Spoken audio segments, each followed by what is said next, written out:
lapangan pekerjaan terbuka, pendapatan meningkat. Kalau orang Aceh senang, kamu semua senang. Tapi kenyataan sekarang, dulu sama yang sekarang jauh beda.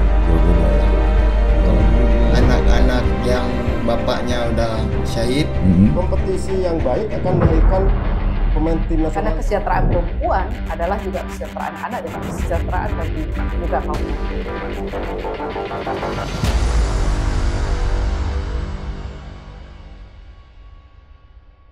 Sebagai kuasa hukum ya, apa pendapat Anda terhadap keputusan yang dilakukan oleh penyidik Polda Aceh terkait dengan SP3?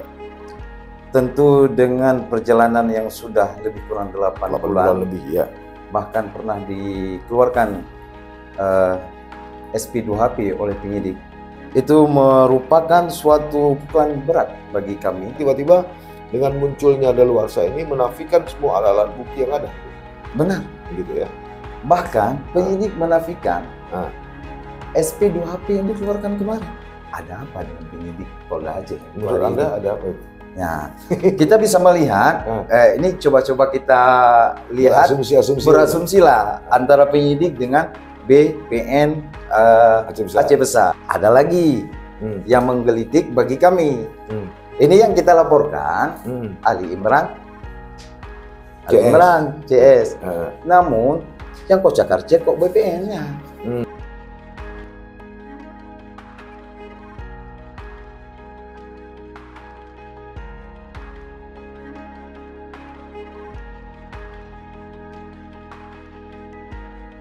Assalamualaikum warahmatullahi wabarakatuh.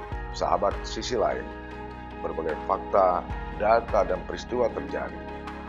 Media mainstream, bahkan media sosial, melihatnya dari satu sudut, tapi kami mengungkapnya dari sudut yang berbeda.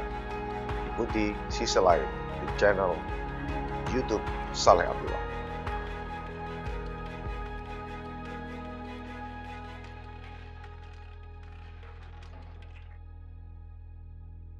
Assalamualaikum warahmatullahi wabarakatuh. Sahabat Sisi Lain, daluarsa berbau SP3 atau SP3 beraroma daluarsa. Begitulah bahasa yang tepat menggambarkan laporan seorang warga di Aceh Besar terhadap warga lainnya terkait masalah memberi keterangan palsu. Namanya adalah Ade Fitra Puspitasari, seorang warga di Kecamatan Darul Imarah, Kabupaten Aceh Besar, Provinsi Aceh. Pada tanggal 29 Januari 2022, Ade Fitra Puspitasari melaporkan Ali Imran CS ke Polda Aceh terkait dugaan memberi keterangan palsu sekitar tanggal 5 Desember 2021 di Desa Jantang, Kecamatan Blong, Kabupaten Aceh Besar. Pada 3 Februari 2022, Polda Aceh menerima laporan Ade Fitra Puspitasari dengan nomor LP-51-1-2022 SPKT Polda Aceh dan akan dilakukan penyelidikan. Pada tanggal 3 Februari 2022, Polda Aceh mengundang Ade untuk melakukan klarifikasi atau pemberian keterangan terkait laporan tersebut pada Jumat 4 Februari 2022 di Mapolda Aceh. 14 Juli 2022, Polda Aceh memanggil Ade untuk hadir memenuhi panggilan penyidik pada hari Senin 18 Juli 2022 pukul 10 WIB di Mapolda Aceh untuk didengar keterangannya. Berikutnya pada tanggal 14 Juli 2022, Polda Aceh melalui suratnya melakukan pemberitahuan perkembangan hasil penyelidikan. Menyatakan kasus memberi keterangan palsu ditingkatkan statusnya dari penyelidikan ke penyidikan. 18 Agustus 2022, penyidik Polda Aceh telah memeriksa 10 orang saksi. Selanjutnya akan menggelar atau akan melakukan gelar perkara terhadap laporan tersebut. 8 September 2022, penyidik Polda Aceh melakukan gelar perkara terkait laporan memberi keterangan palsu di Reskrimum Polda Aceh.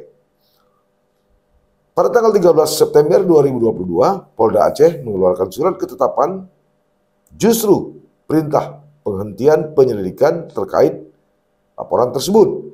Pada 14 September 2022, setelah lebih 8 bulan dalam penyelidikan dan penyidikan, Polda Aceh akhirnya resmi menghentikan laporan AD atau mengeluarkan SP3.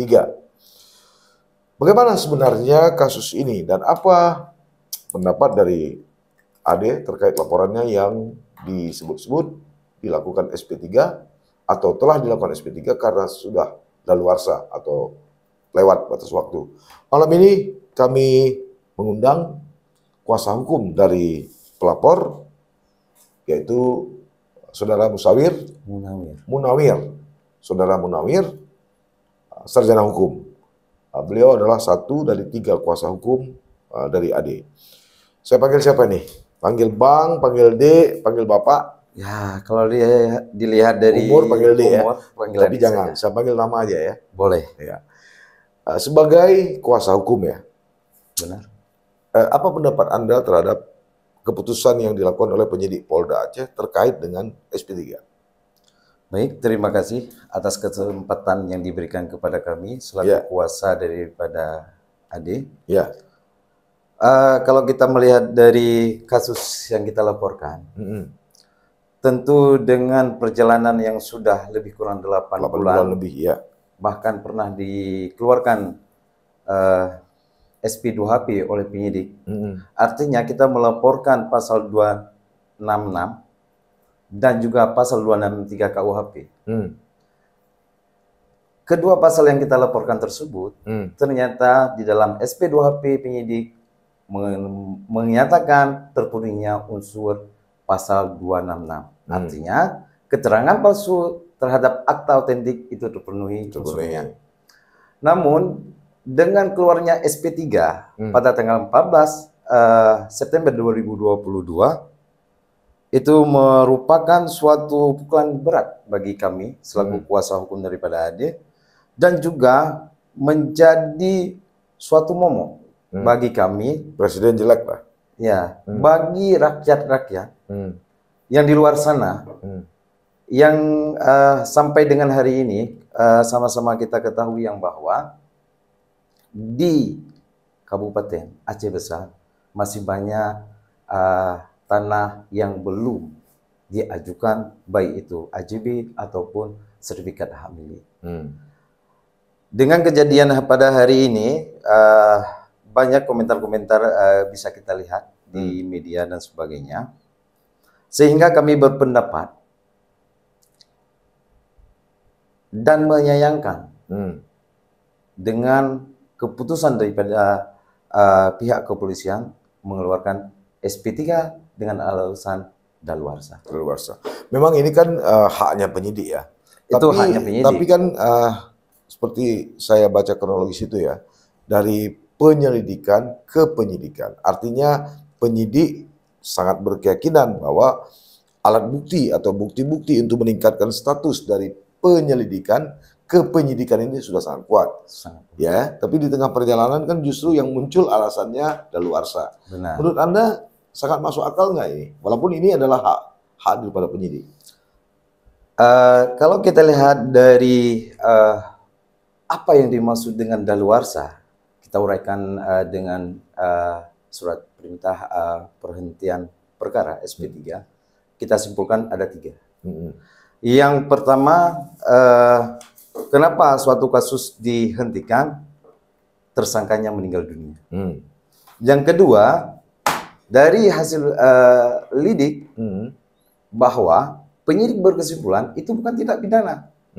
Yang terakhir, ada daluarsa yang ditentukan. Nah, dalam kategori pasal yang kita laporkan, daluarsa ada 4. Maka itu masuk ke kategori yang ketiga. Artinya melebihi 3 tahun penjara. Nah, Ade Fidra Puspitasari ini melaporkan Imran CS terkait keterangan palsu. Apanya keterangan palsu itu? Kasus apa ini sebenarnya? Sebenarnya klien kami sedang bukan menuduh ataupun mencari kesalahan daripada Ali Imran CS, namun klien kami sedang memperjuangkan tanah yang peninggalan daripada orang tuanya. Lahannya. Di 2016 keempat, musibah yang kita ketahui bersama, tsunami. Dan daerah yang klien dan beserta orang tuanya tinggal, itu terdampak daripada tsunami. Itu kita ketahui bersama. Sehingga surat menyurat hilang semua. Namun, ini kan tahun 2004. Kok ini 2022 dengan tenggang waktu yang memang lebih penyidik kan alasan 12 tahun ini kan udah lebih dewasa. Cocok penyidik menyimpulkan begitu. Namun nanti akan kita bahas ada putusan-putusan pengadilan bagaimana menafsirkan. Mungkin kami tidak sependapat. Ya, artinya terjadi sertifikat ganda ya. Tiba-tiba BPN memunculkan sudah ada sertifikat di atas tanah tersebut.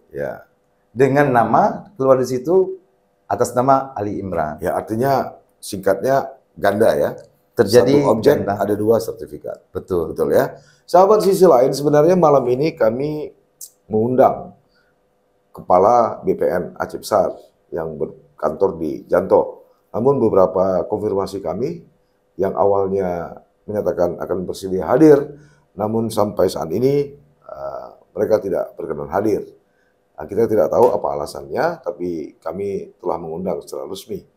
Mudah-mudahan rekaman ini juga ataupun pembicaraan kami ini juga akan menjadi bahan masukan bagi beliau. Oke, sekarang Polda sudah meng-SP3. Benar. Apakah klien Anda menerima ini atau Anda sebagai lawyernya menerima nggak SP3 ini? Setelah berdiskusi dengan klien terhadap SP3 daripada penyidik Polda Aceh, secara undang-undang mereka berhak melakukan SP3. Dan kami sebagai klien kami sebagai warga negara Republik Indonesia juga mempunyai hak untuk melakukan pra-peradilan sesuai dengan pasal 109 KUHP. Alasan Anda melakukan pra-peradilan? Alasan kami melakukan pra-peradilan, menurut kami SP3 itu dengan alasan daluarsa itu tidak tepat. Karena penyidik seharusnya juga bisa jeli dalam melihat penjelasan daripada daluarsa. Kita juga punya artinya jurisprudensi. Jurisprudensi terhadap suatu putusan yang menjadi dasar hukum. Bagi kita selaku aparatur penegak hukum untuk mencapainya suatu keadilan di dalam masyarakat. Izin saya kutip di putusan pengadilan tinggi Bandung yang memutuskan terhadap putusan pengadilan Bekasi yang terjadi di tanggal 12 Januari 2014. Artinya bukan hal yang lama sekali. Tapi ini kan baru-baru ini seharusnya menjadi bahan dan rujukan baik dengan alasan penyidik sudah menghadirkan ahli, seharusnya ahli juga jeli dalam melihat pemaknaan dalam daluarsa. Singkat ceritanya dalam pertimbangan hakim terhadap nomor perkara 98/B/2014 PN Bekasi, dalam pengadilan tinggi berpendapat untuk menghitung kapan dimulai dan dihitung tenggang waktu daluarsa tindak pidana pemalsuan surat bukan pada hari sesudah perbuatan surat itu dilakukan, akan tetapi pada hari berikutnya surat yang diduga palsu itu dipergunakan dan adanya kepalsuan itu diketahui oleh korban atau pihak lain yang dirugikan akibat digunakannya surat yang diduga palsu tersebut. Sehingga alasan daluarsa daripada penyidik Polda Aceh kami tidak sependapat, sehingga kami akan melakukan upaya hukum yaitu dengan menguji SP3 itu. SP3 polisi ya? Ya. Kapan gitu kira-kira? Insya Allah kita dalam tenggang waktu yang diberikan oleh undang-undang yang tidak boleh melebihi 14 hari, maka kita akan melakukannya di hari Senin, memasukkan di Pengadilan Negeri Banda Aceh terhadap gugatan pra-peradilan kita. Jadi Senin ini? Senin ini. Anda sangat yakin tuh ya? Insya Allah untuk gugatannya sudah siap kami buat, karena memang kami akan memperjuangkan hak-hak daripada klien kami untuk mendapatkan haknya kembali. Iya. Tentu berarti sudah siap ya dengan alasan-alasan ya?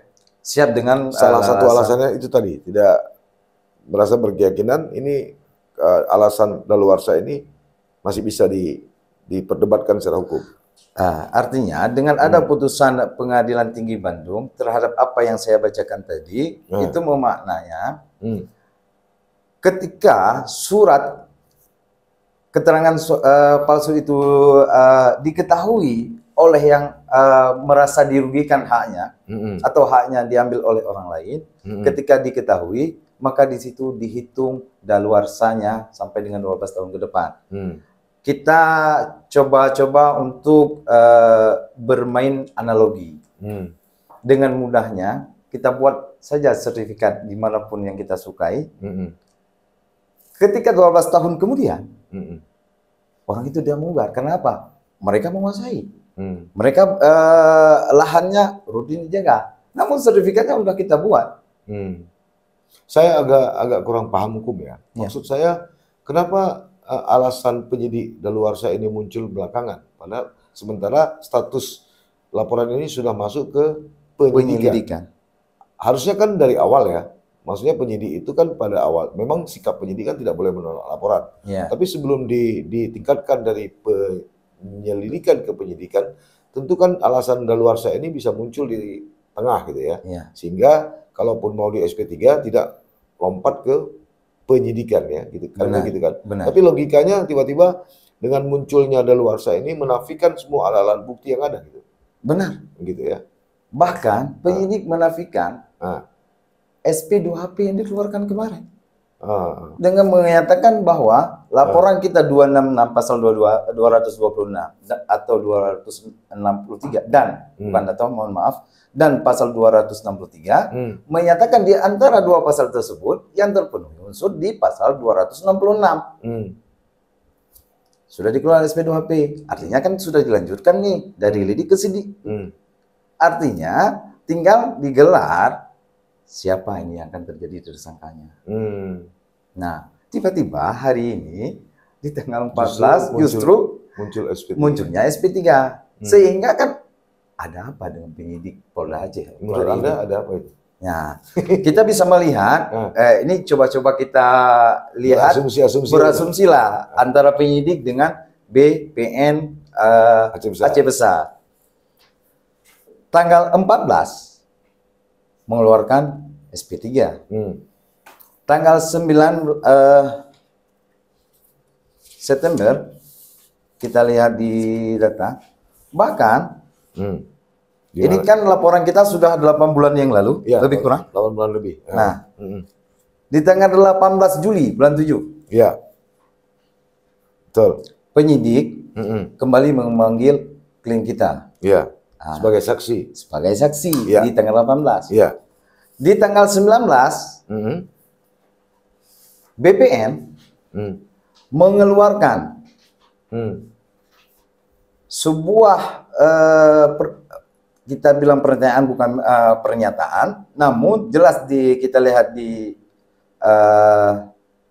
webnya yang bahwa terhadap sertifikat atas nama Ali Imran dengan nomor 354 itu tidak berlaku lagi, dibatalkan. Berarti 1 hari. 18 dipanggil sebagai saksi, 19 keluar surat di BPN.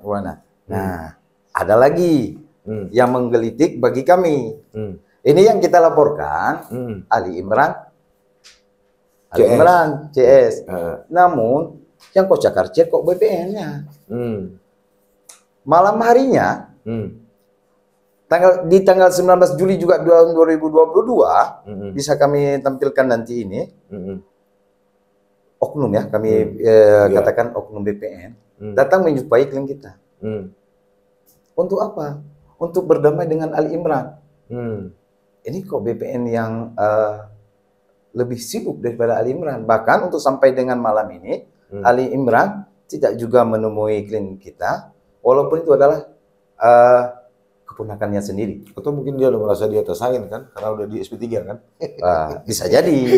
Itu kan versi masing-masing. Namun kita melihat dari bulan 7 ini, dengan tanggal 18 masih dipanggil oleh Polda Aceh, kemudian tanggal 19 tidak diberlakukan laginya hak milik atas Ali Imran, kemudian malamnya datang oknum BPN untuk menandatangani perdamaian, yang dalam perdamaian tersebut menghilangkan hak daripada klien kita, sehingga klien kita bukan tidak mau berdamai,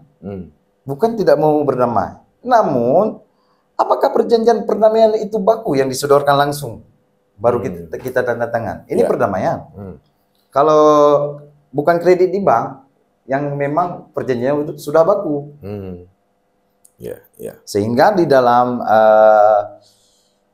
isi perjanjian tersebut menghilangkan hak daripada klien kami, sehingga kami menolak untuk melakukan perdamaian. Ya, menyangkut kapan tadi mau diajukan Rapid? Insya Allah di hari Senin. Senin ini. Senin lusa ya. Iya. Besok Minggu, Senin lusa ya. Besok Minggu, hari Seninnya Insya Allah pagi-pagi sudah kita masukkan di. Ya, berarti Rapid Senin ya. Senin. Sudah cukup dengan amunisi ya. Insya Allah. Dalil hukum ya. Insya Allah. Ya.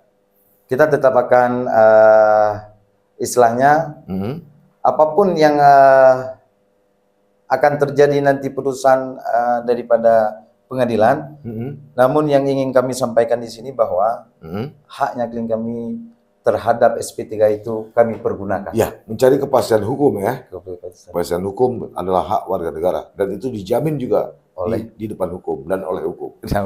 Baik, Pak Munawir, terima kasih atas kehadirannya. Saya kira pembicaraan kita sudah menyentuh substansi yang kita inginkan malam ini. Terima kasih. Baik. Sahabat Sisi Lain, itu tadi pembicaraan kami mengenai perjuangan ataupun perjuangan untuk mencari keadilan dari Ade Fidra Puspitasari terhadap hak tanah yang merupakan peninggalan dari orang tuanya. Jalan masih panjang. Andai kata pada Senin dilakukan pendaftaran Rapid di pengadilan, berarti prosesnya akan semakin panjang. Kemana akan berakhir atau kemana akan bermuara kasus ini? Apakah gugatan pra pengadilan Ade Fidra Puspitasari dikabulkan oleh majelis hakim atau sebaliknya? Tentu waktu yang bisa menjawabnya. Sampai bertemu. Assalamualaikum warahmatullahi wabarakatuh.